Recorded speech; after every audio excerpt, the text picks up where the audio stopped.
Assalamualaikum Assalamualaikum warahmatullahi wabarakatuh. Nama saya Christina Husna Anwar. Saya ingin membentangkan novel yang bertajuk Lyrics and You.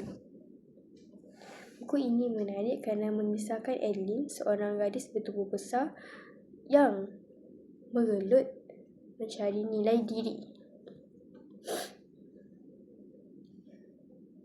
Kisah bermula apabila dia ditinggalkan teman lelakinya, lalu mengimbau kenangan lama.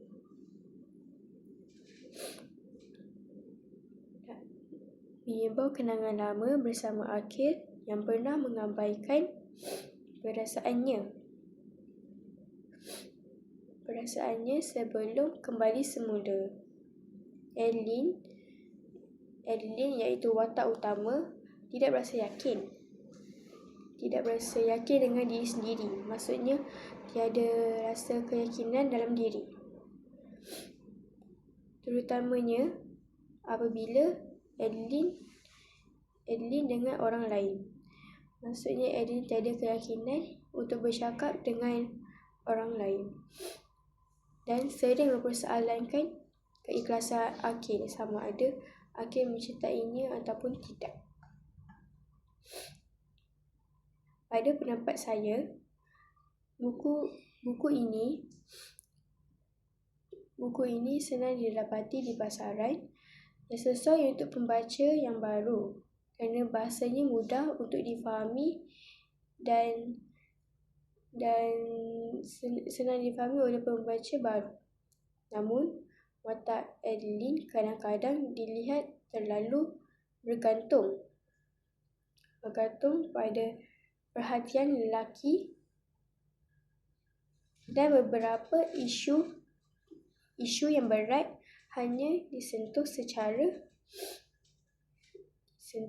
ringkas tanpa huraian.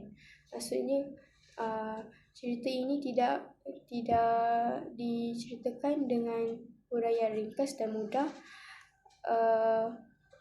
tidak mendalam. Maksudnya isi yang terkandung pada buku ini tidak